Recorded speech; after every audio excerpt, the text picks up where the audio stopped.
All right. Welcome to another market review. Typically, I'll try and get these things out on Sunday, but I was just so busy on Sunday. So hence the late market recap and review. So just again, highlighting here, the Dow Jones, the S&P 500, the NASDAQ, the Russell, 2000. There was just record highs and record highs and record highs last week. I mean, is anyone really surprised? But we are starting to see again fear in the VIX itself. And I mean, right now there is no gains currently in the Dow Jones, no gains in the S&P 500, and the NASDAQ a slight fractional, like barely a loss here. But what is interesting is you've got gold at a loss and crude oil at quite a bit of a loss here, 2.6%. So what is going on here? There's a couple of factors in play. Typically, you've got China. There was a report that got released. China's economy is actually slowing down. This is playing a little bit of effect on crude oil.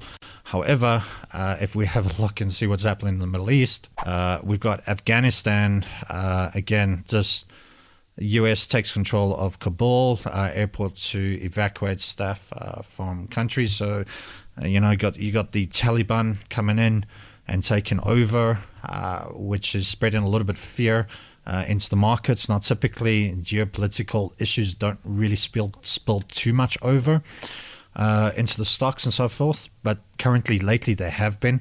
And this is why you're getting a little bit of fear, particularly in the VIX, because of what is happening geopolitically. And again, if we stay with the Middle East, you got Lebanon plunges into darkness. So they're having a complete national fuel crisis, crippling the country and bring vital infrastructure to its knees. So yeah, I mean, in my last weekly recap and review, I told you just keep an eye on what's happening in the Middle East. And you got this tinderbox that's really happening. You got Afghan now, you've got Lebanon in utter chaos.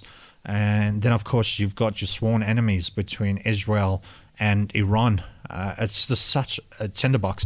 But all of that is fantastic catalysts for crude oil. And as I keep mentioning, crude oil just really does love war at the end of the day. And so these are some of the dynamics that's really playing out. And then, of course, you still got that narrative of the COVID being played out, that why oil is being slightly hit here. But it's not ultimately a great setup for the market itself. I mean, you've got crude down, you've got the US dollar actually slightly up, looking strong itself. So this is why you've seen a bit of a back step in terms of the stock markets right now. If we have it again at the 10-year Treasury yield, that's also pulled back as well. So it's no surprise you're not seeing any gains here. And slight fractional little loss in the NASDAQ as well as the Russell, and still this fear index coming into play. Now, a lot of this still has to do with what's happening on Wednesday, and that is the US Federal Open Markets Committee, the FOMC, meeting minutes that's going to be released. So everyone's going to be eyeing out tapering, any clues about tapering and so forth. Don't play into that narrative. There is going to be no tapering. The Fed is just hell-bent on printing and buying and printing and buying until that narrative changes, which is nowhere anytime soon. The stock market is going to keep going up. Just watch how it plays in terms of oil, any form of financial crisis, hacking, anything. And it will prop up the stock market simply because of oil does drive the stock markets. Just quickly on gold itself, if you have a look here, you're looking at a multi-year cup and handle kind of being played out here. Whether it does play out, this remains to be seen. But so far, it looks like it's forming this shape and coming down here. But gold does look like it is actually consolidating here for a bit. Let's see if it can maintain that consolidation and then eventually start shooting up. And I am always been very extremely bullish on gold itself. So hence why I've just been stacking my positions and adding more to my positions in terms of gold, because they are simply the two assets right now, which is gold and crypto, where you should be positioning yourself currently. The stock market is really just for trading fun that I dabble into itself. But in terms of positioning, it's crypto and gold and silver all day long, typically with the current environment that we're in.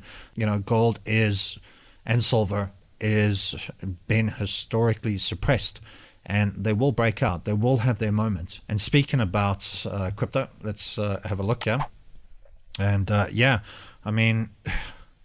what a fantastic reversal crypto has had over the couple of weeks, and pretty much all your cryptocurrencies, major cryptocurrencies, are all pretty much bouncing back lovely. There's the odd few here and there, but majority of them are really doing fantastic. What's quite interesting, there's going to be some big movements for XRP next week, and that's the Ripple case with the SEC. So I know they've got to send all of their final applications to the courts, to the judge, this week by the latest, I think the 30th or 31st this week. And then, the showdown really happens next week in terms of the SEC's case against Ripple. So for XRP Army, that's going to be a massive, massive week for them currently.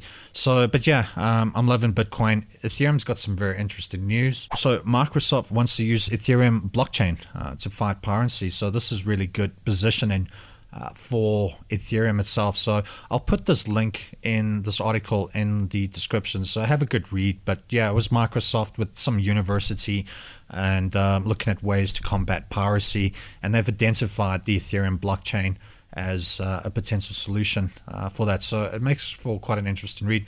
But check it out. I'll put that in the description. And then, of course, BTC eyes 50K breakout despite most greed since all-time highs. 5 things to watch in Bitcoin this week.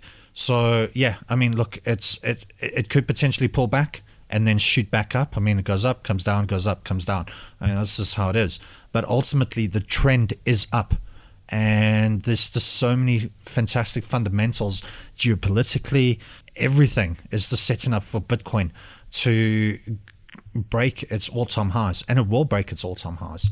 Okay, and then the last bit of fantastic news here. For the second time though, cryptocurrency passes massive $2 trillion milestone.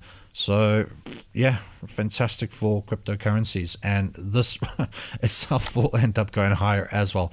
It's just insane. But that's why we love cryptocurrencies. So really, the two assets you've got to just be stacking up and just adding your positions: cryptocurrencies and the commodity section. Now, I came across a very interesting article, and you should give it a read. I'll put it in the link there. But profiting big from Bitcoin dollar cost average.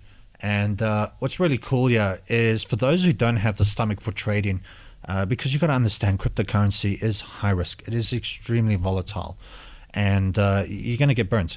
So a lot of people take the strategy of this dollar cost averaging, just adding in more to the positions, whether it goes up, whether it goes down, but long term it goes up, right? So they add into their positions. So they broke it down here, which is quite an interesting read. Like, take 2017, if you put in $10 in every single day, current to date, you would have made 478% on your returns on Bitcoin. So it's a fantastic strategy itself. Just hodl, hodl, hodl, hodl. And that's been the mantra of BTC all the way. So again, weekly buys, it breaks it down. And even if you had to do monthly buys, again, you would have come up 23% in terms of your growth. So I'll put this link in the description because it really does give a great breakdown. As mentioned, cryptocurrency is not for everybody. This is an extremely volatile asset. But if you want to get in, the best way is to stack and just hodl your way through. In terms of trading, you got to know what you're doing, because you are going to get burnt. I've been burnt plenty of times. So, it's not for everybody. And do not invest with money you're not prepared to lose at the end of the day. All right, guys. So that's just my market recap. Cryptocurrency looking fantastic. Gold looking to consolidate a bit. It's just not ready yet for its breakout, but it will come. It will come. But keep an eye on Wednesday. Keep an eye on oil, particularly. and the DXY, because all of that plays an effect on the stock market itself. So yeah, guys, be safe. This is Chris Trade. Peace.